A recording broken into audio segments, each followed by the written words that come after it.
Chapter 11, For the Record. The committee overseeing psychic warfare research had already been scheduled to meet in a full hearing to inquire into the cause of the previous deaths of 2 psychics. Now they had a 3rd death on their hands. Understandably, the atmosphere was extremely tense.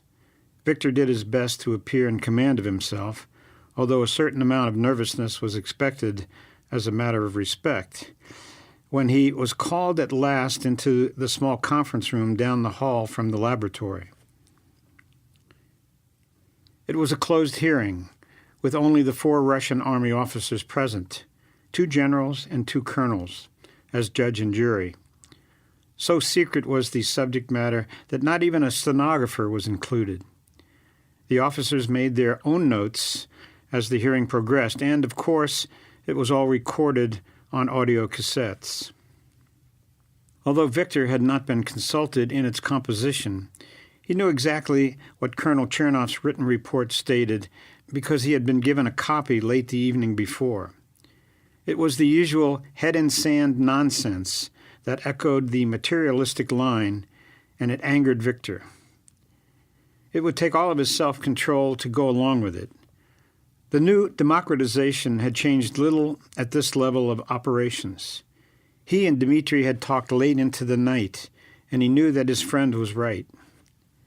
It would be suicide to attempt to get the committee to understand what he suspected. The only sensible course was to parrot Chernov's report, his supposed findings, which was simply what the colonel knew his superiors wanted to hear. Dialectical materialism was still the controlling ideology, despite exaggerated reports to the contrary. Defending established dogmas was far more important than discovering the truth, even though officially that state of affairs was now denied and relegated to the past. Some things were simply a part of human nature, no matter what regime might be in power and what ideals it might espouse. All of his life under the former Soviet system, Viktor had nourished and suppressed a bitter hatred of the necessity for sheer survival's sake of never expressing one's true opinions. Perpetually torn between hypocrisy or prison, he had always swallowed his pride in the end and opted for the former, though sometimes by the narrowest of margins. And now, under the new freedom, so little had changed. Deep in his heart, he maintained his integrity, and he knew that the day would eventually come when the dam would burst and pour forth a flood of cherished convictions that would send him to prison with his head held high at last. On this occasion, however, Viktor had a preeminent motive for controlling his tongue. His plan depended upon surviving this hearing, a plan that he dared not disclose, at least not yet, even to Dmitri, the one man on the entire base that he trusted. Customarily, only one witness was called in at a time, and no discussion between witnesses of any testimony was permitted outside the hearing. No one working in the lab was to know what anyone else had testified. Viktor waited in the corridor for more than 2 hours while Chernov made his presentation before the committee. As the colonel exited and Viktor entered, neither man looked at the other. That was customary, an indication that there was no collusion between them. Even the slightest change in expression, the interplay of a glance, could be cause for suspicion. Viktor came to attention in front of General Nikolai Gorky, the steely-eyed chairman. Seated to his right, behind the same slightly raised table, was General Aliev. To Gorky's left sat the 2 colonels, Ostapenko and Lutsky. There was no attempt to set him at ease. Upon the shoulders of these men lay the responsibility of preparing the Russian Republic for the deadliest warfare ever conceived, a responsibility that they carried with the utmost solemnity. The only man in Russia who fully comprehended what they were involved with was the FSB director himself.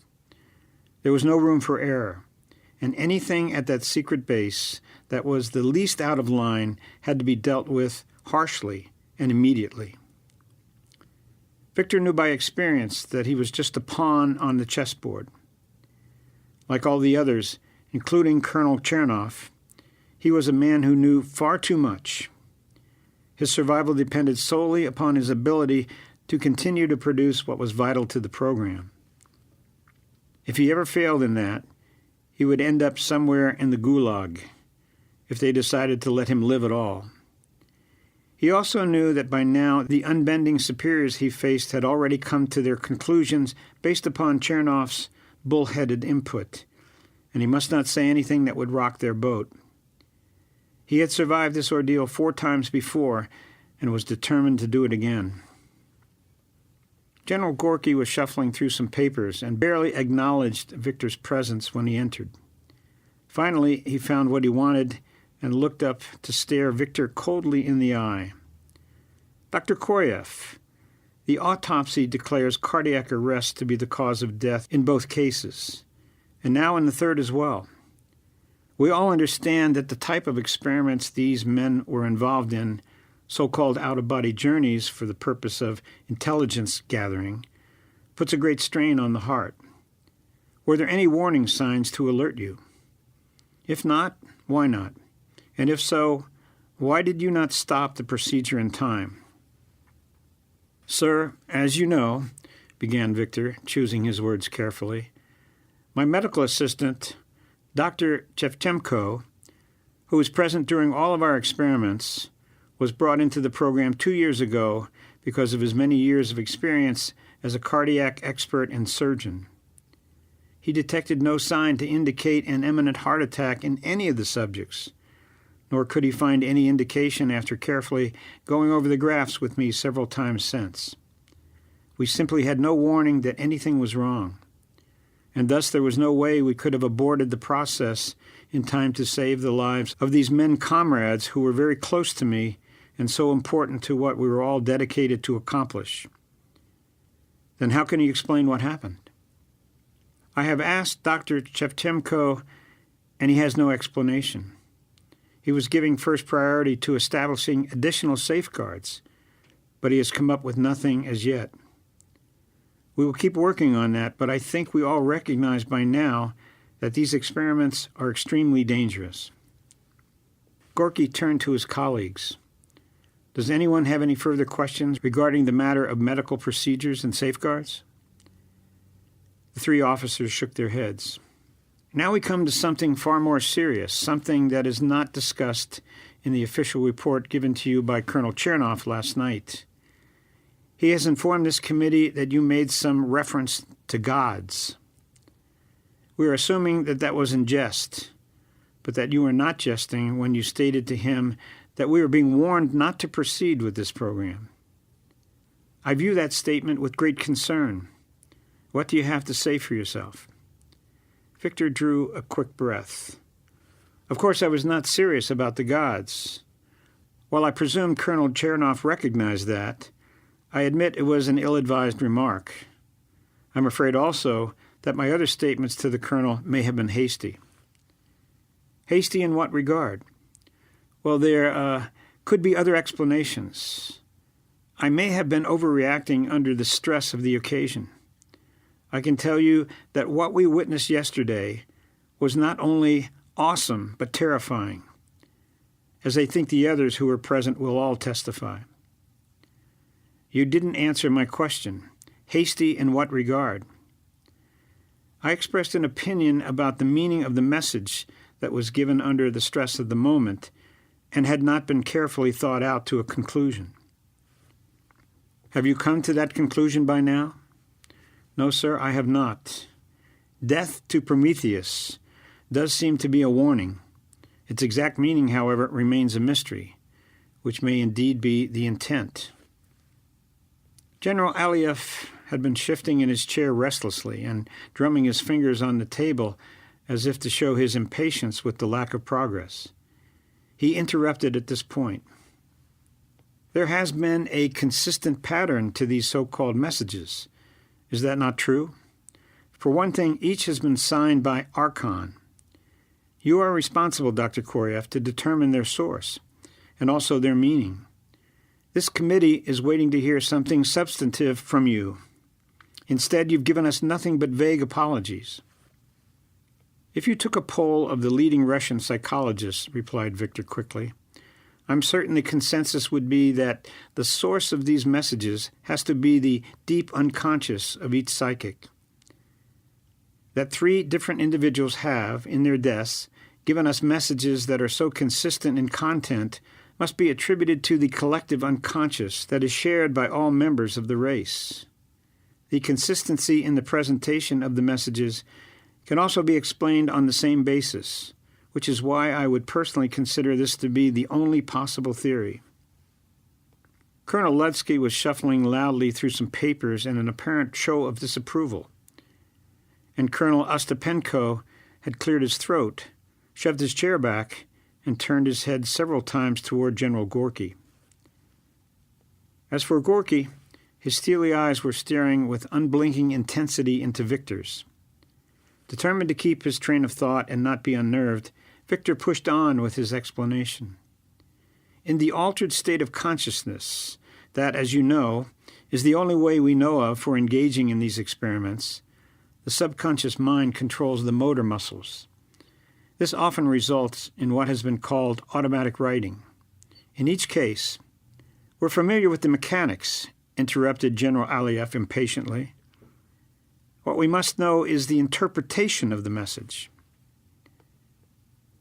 I'm leading up to that, General, responded Viktor respectfully. To make an interpretation, it is important to consider the source, which is why I gave such a lengthy explanation to support my belief that the subconscious is the culprit, at least by all the indications. Such as what? Demanded Aliev. Viktor was troubled, wondering why the general seemed to be resisting the very explanation he had been so certain they wanted to hear. There was no way of knowing what Aliev or the others might have had in mind if it weren't the materialistic line, and Viktor did not dare to change his planned response. This could be a trap, an attempt to encourage him to betray himself. For one thing, we have in each case a reference to Greek mythology. Viktor was doing his best to seem relaxed and sincere. There must be no indication that the questioning was bothering him. Yesterday, for example, it was Prometheus, a figure that could indicate a subconscious fear on the part of Yakov that he was treading on dangerous ground. Many Russian psychologists agree with the theory of Carl Jung that the collective unconscious is rich with primitive memories embodied in archetypes, some of which have become the substance of mythology. It would be entirely consistent with this theory to expect the very kinds of messages that we have been receiving. The interpretation, then, Gorky cut him off. Doctor, you don't seem to understand our concern. What General Aliev is saying is this. We have been getting messages from some source telling us not to proceed. Is that not the case? Yes, sir. Now, who would most benefit if we shut down our research? Viktor was stunned by the unexpected direction the questioning had taken, but did his best not to betray his emotions. The Americans, I suppose, he replied cautiously, but I don't. Gorky cut him off again, and his tone hardened. 3 of our best psychics die while probing what we believe is an American intelligence installation doing advanced research similar to our own. Doesn't that tell you something, Doctor? I don't think the Americans have the capability. You don't think? You don't think? Opinions are useless. We need facts. Your job is to figure out how they do it and stop them. We've been doing our best, General, to discover their methods through psychic probes, but I don't see how we can continue our present approach. Don't we have agents abroad who can penetrate their organizations? That has nothing to do with this hearing, Gorky reminded him coldly. Your laboratory has its own reasons for existence and its specific assignments. Are you suggesting that, in fact, it has no function that is different from agents abroad, and that we shut it down? No, sir, I'm not suggesting that. I understand your point, and we were doing our best to fulfill our function, but we seem to have confronted a force that is beyond our present capabilities. Precisely, returned Gorky, and that is the intolerable state of affairs that this hearing is intended to address and to resolve. The general hesitated for a moment, as though uncertain whether something ought to be mentioned, then proceeded. The felt pen with which Yakov wrote the message is of American make. Such a pen is not easily available in Russia. How did Yakov obtain it? I had never seen it before, nor had anyone in the laboratory. I would swear it was not there prior to the incident. Gorky held up the pen in question. You, Dmitri, and Pyotr personally observed Yakov writing with his pen? Yes, sir, and with his left hand. He happens to be right-handed, and I've never known him even to attempt to write with his left. Of course, in a trance, anything is possible. I don't think anyone puts much importance in that, Doctor. It's the pen we want to get straight. It's an American pen, interjected General Aliev. Not German, not French or English, but American. Of course, Viktor added thoughtfully, going along completely now. He was psychically in America at the time this occurred. We don't even know what such astral projection involves.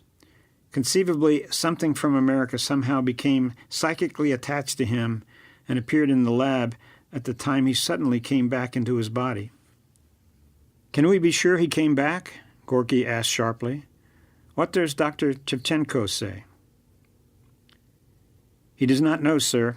I'm afraid that the unknowns outnumber the knowns when it comes to out-of-body travel. Gorky turned to Aliev. You wanted to say something else, General? We're dealing with a force, declared Aliev grimly, that could make the atomic bomb look primitive. If the Americans win the race to control psychic power, that's the end. We have been assured for years that American scientists ridicule psychic power, that their government spends very little on such research, and that we are far ahead in the race, so far ahead that they can never catch us. That no longer seems to be the case, and you, Koryev, will have to shoulder the blame. This is a sudden turn that has come only in the past few weeks. Viktor was reeling now. He had been so confident that he could weather this procedure. I would not have risked Yakov, believe me, but I understood that the committee insisted upon it. You had another plan? Asked Aliev derisively. Why didn't you tell us? Of course, he couldn't tell the committee that they were stubborn, mulish fools who discouraged any genuine exchange of ideas, but he wanted to. Oh, how he wanted to do just that. I don't have a plan at the moment, and until we do, I don't think it's wise to make another attempt of this nature. We have a plan, interrupted General Gorky. Tomorrow you fly to Paris for the opening of the first International Congress on Parapsychology. There will be some additions to your delegation. Everyone, including you, will be under the command of General who will pose as your assistant. There must be no hint that you are not really in charge of the delegation in your public appearances together. Is that clear? Yes, sir, responded Viktor quickly, relieved to know that he was still to be allowed to leave for the West. That was essential to his own plan, or was it a dream that he'd been going over carefully for several months? I've drafted a statement which you will include in your address to the Congress, continued Gorky. It calls for strict controls on the use of psychic power and for the free exchange of research findings. Your assignment is to see to it that this resolution is adopted. And I expect you to come back with an invitation for you and 2 assistants to visit the CIA's California installation. In turn, you will invite Dr. Frank Layton to visit you here. Gorky turned to his fellow officers. If no one else has anything further to add... Sir, the medical report, Colonel Lutsky reminded him. Indeed, one more question, Koryev. To Viktor's relief, Gorky's tone was no longer threatening. Your report seems to suggest that Yakov died prior to writing the message. Obviously impossible, is it not? That was an oversight, sir. Colonel Chernov had already pointed out to me the obvious fact that the monitors had malfunctioned before Yakov was ripped from the controls. And once the wires had been torn from him, of course, we no longer had any means of determining exactly when he died. In that case, we can only go by common sense, and I heartily concur. The report will be rewritten and the records corrected, sir.